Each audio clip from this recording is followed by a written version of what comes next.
অনেক মেহনতি মানুষ,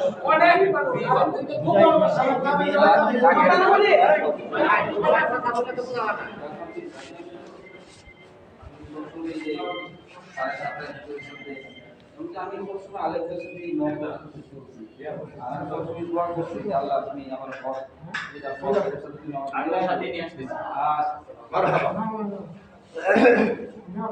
দোয়া করছি আল্লাহ আল্লাহ কবুল করছে। অনেকে দোয়ার কল পরে পায়, সাথে সাথে পাইছে। বড় নিয়ামতের কথা।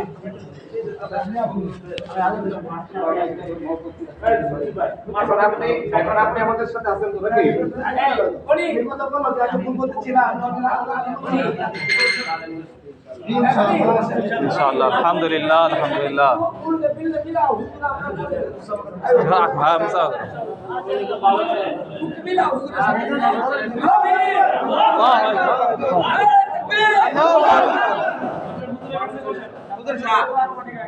এই যে আমরা আরেকজন সাথে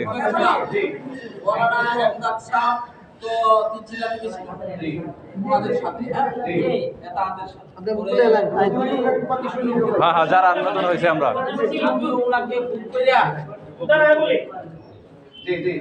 আরো যারা নতুন হয়েছিল আসছে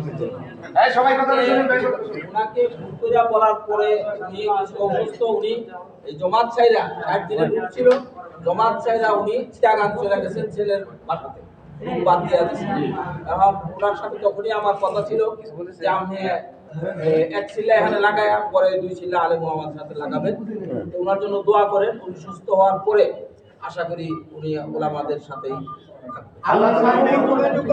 আপনি সার্বিক যোগাযোগ করবেন। এখন আমি বলি সার্বিক যোগাযোগ করবেন। ভাই ভাই ওনার দোয়া চাইছে, আমরা ওনার জন্য দোয়া করি। আল্লাহ বাকি জীবন ওলামায়ে কেরামের সাথে মেহনত করার তৌফিক দান করুন। বাকি ওনার জিম্মাদারি উনি আমাদেরকে কাজে লাগাইলে আমরাও কাজে লাগবো ওনার সাথে ইনশাআল্লাহ। এখন একটা কথা হলো, সবাই দোয়া করি। আল্লাহ রাসূল দোয়া করেছিলেন, আল্লাহ 2 উমরের 1 উমরকে তুমি এই আমার কালাসান ভাইয়ের মাধ্যমে আল্লাহ তাআলা এই পদ কবুল করুন। আমিন। আমাদের সবাইকে আদায় আল্লাহ তাআলা আমিন। এখন মানে আমরা কাজ করতে পারি। এখন আমাদের একটা জামাত তৈরি করার দরকার। যে আমি হাদিসের সাথে আমরা রাজি সাহেবের পরামর্শ করবেন। আরো কেউ আসছে নাকি?